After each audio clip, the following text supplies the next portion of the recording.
Habis dari jualan ikan pindang, kami juga membuat ayam goreng crispy waktu dulu. Cuma alhamdulillah nggak berjalan lancar. Langkah kecil jadi pijakan menuju impian tanpa batasan. Tumbuh kembang dari kecil jadi besar dengan kerja keras. Assalamualaikum warahmatullahi wabarakatuh. Perkenalkan, saya Indra dan ini saya Iva. Kami adalah alhamdulillah dipercaya sebagai owner Ivara. Di sini kami ingin menjelaskan awal mula berdirinya Ivara. Perjalanan kami sangatlah tidak mudah sampai hari ini. Mungkin banyak teman-teman kami yang belum tahu latar belakang dari adanya Ivara. Jadi bisa sedikit kami ceritakan tentang awal mulanya berdiri Ivara. Mungkin dimulai dari tahun 2019, di mana saya dan istri awal mulanya adalah penjual nasi pecel, juga penjual lontong pecel, sekaligus juga penjual bubur.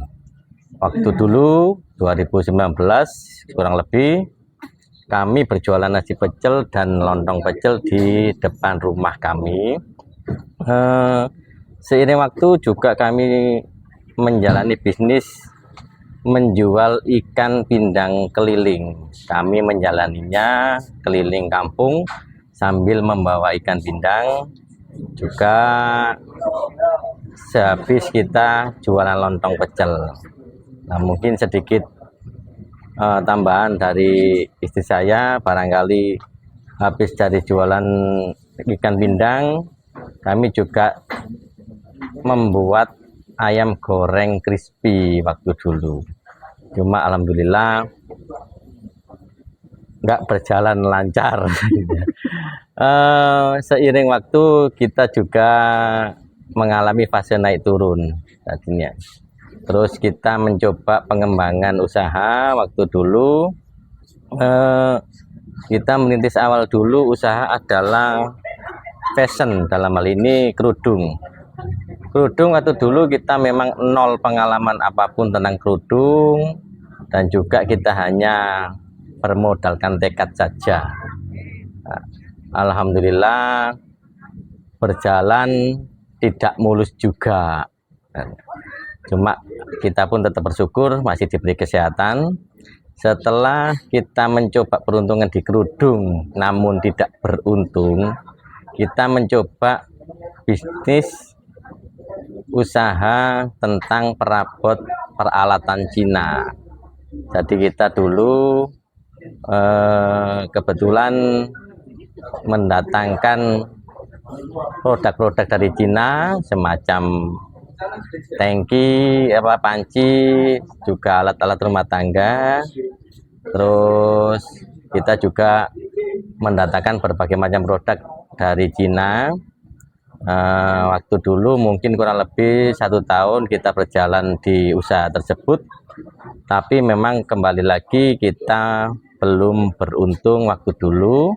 Jadi kita masih tetap harus berjuang dengan jerih payah. Sehabis itu kita pun lanjut di usaha. Waktu dulu kita mencoba di dunia makanan, dalam hal ini awal mulanya kita mencoba menggeluti bisnis pentol. Kebetulan juga kita dibantu teman-teman yang baik di sekitar kita bisa bekerja sama untuk produksi pentol sekaligus pemasaran. Dulu mulanya kita pentol itu kita kelilingkan per bungkus. Jadi kita ambilnya di luar kota, habis itu dibawa ke Kota Gresik.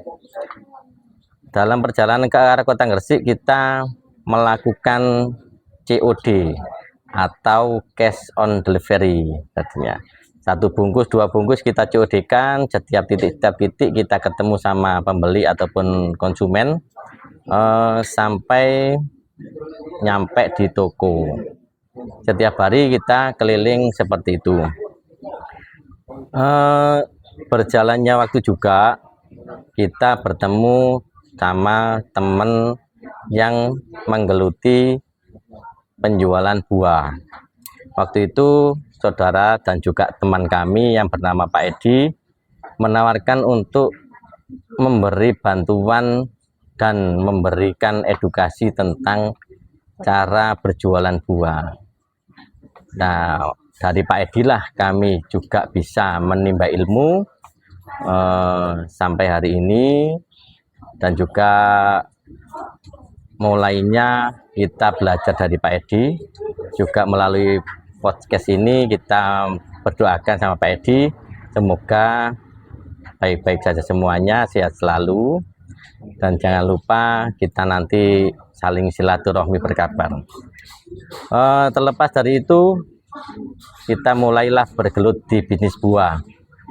Waktu awal mungkin kita hanya di bisnis buah semangka dan melon ataupun sejenisnya.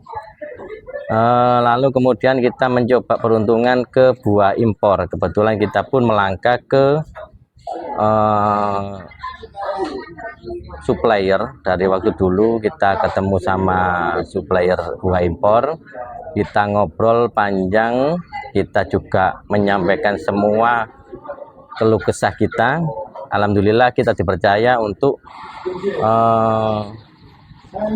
melakukan marketing di daerah kami, dan dipercaya untuk diberikan support dari para supplier buah impor. Akhirnya kita bisa melakukan bisnis di jual beli buah impor dan buah lokal juga. Lalu kemudian kita mencoba peruntungan di dunia persayuran.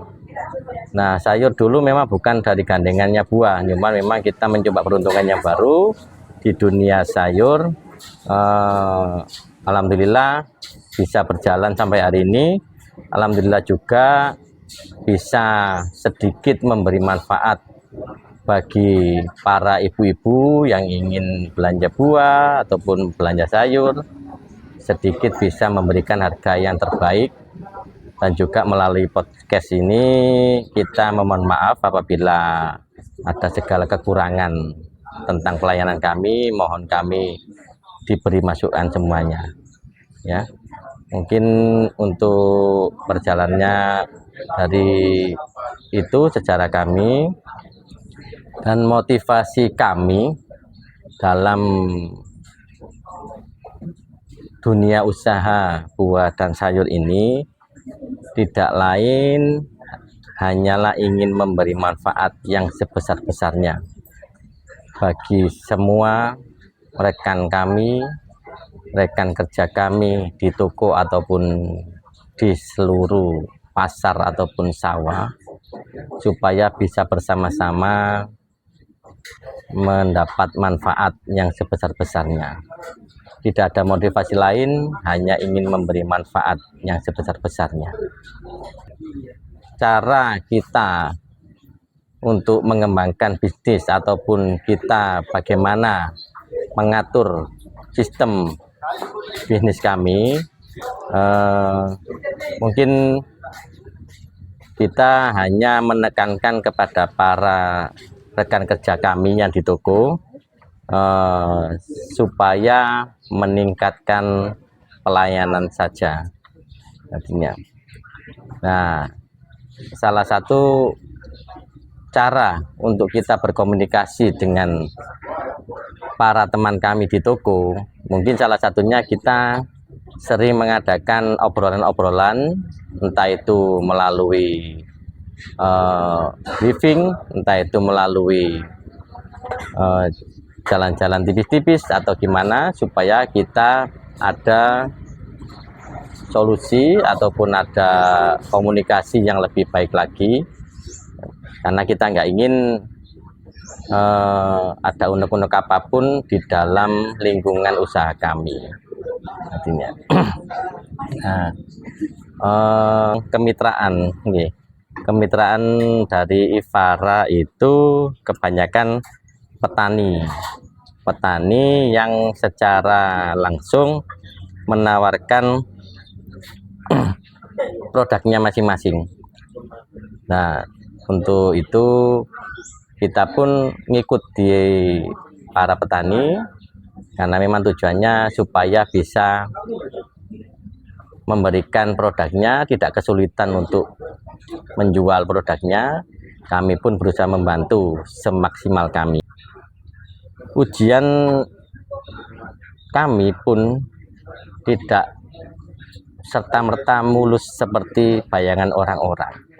Banyak sekali ujian-ujian yang kami lewati, cuman memang kami pun hanya bisa berpasrah dan tak lupalah kami pun hanya tetap berdoa yang terbaik bagi kami. Motivasi pengembangan ataupun akses pasar, motivasi pengembangan cabang kami adalah untuk memberikan akses termudah bagi para ibu-ibu muda yang ingin berbelanja buah ataupun sayur. Mungkin sedikit sekedar tahu bahwasanya kami lebih senang memilih lokasi yang jauh dari pasar, bukan karena apapun, karena kita ingin roda ekonomi tetap berputar apa adanya. Kita pun ingin seluruh teman-teman pedagang, khususnya pedagang pasar, tidak ada yang merasa tersaingi dalam kehadiran kami. Kita pun ingin tetap memberikan manfaat yang sebesar-besarnya, termasuk tentang ketika pedagang lain ingin membeli produk di Ivara, kita pun pasti memberikan harga yang berbeda untuk para pedagang teman-teman yang lain.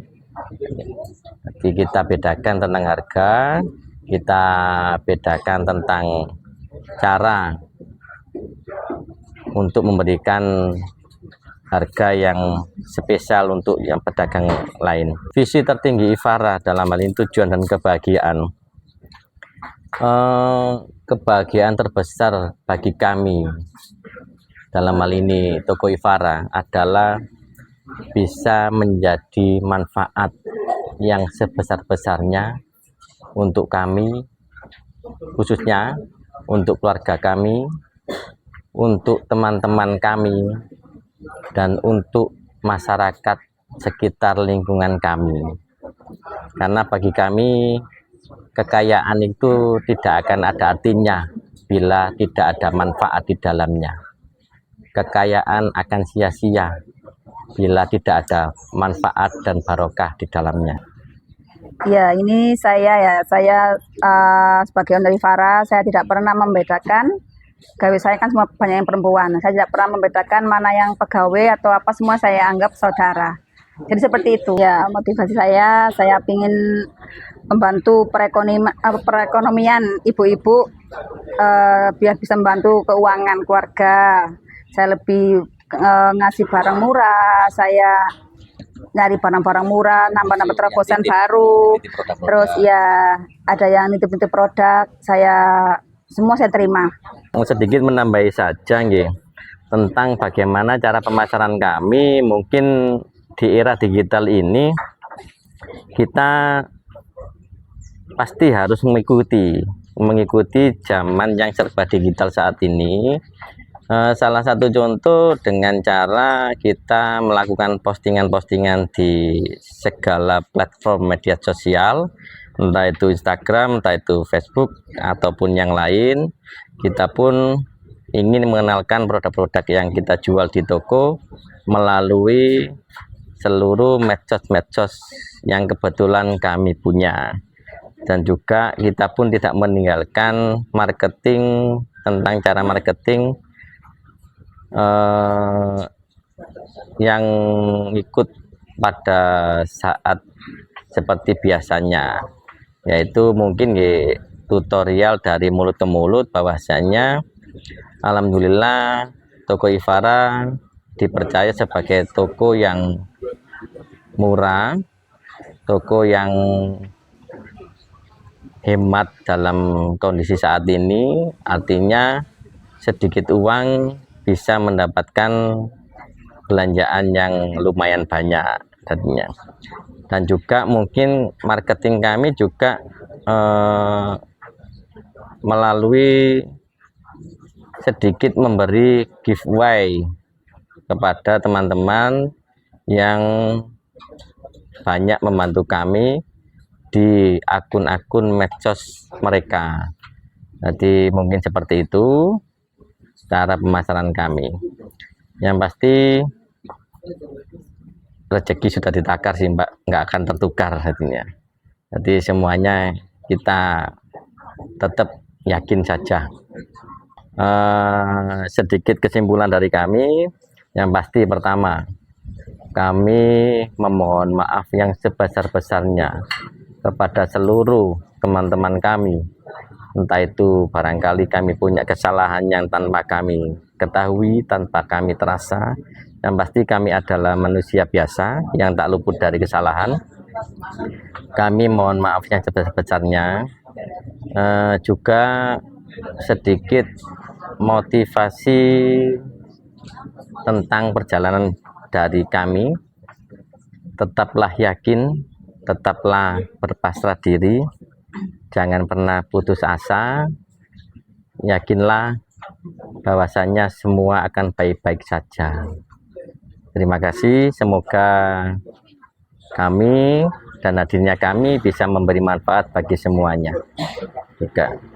Kami akhiri, Assalamualaikum warahmatullahi wabarakatuh. Dari awal yang sederhana, kita mulai berjalan dengan harapan besar yang terus kita nyalakan.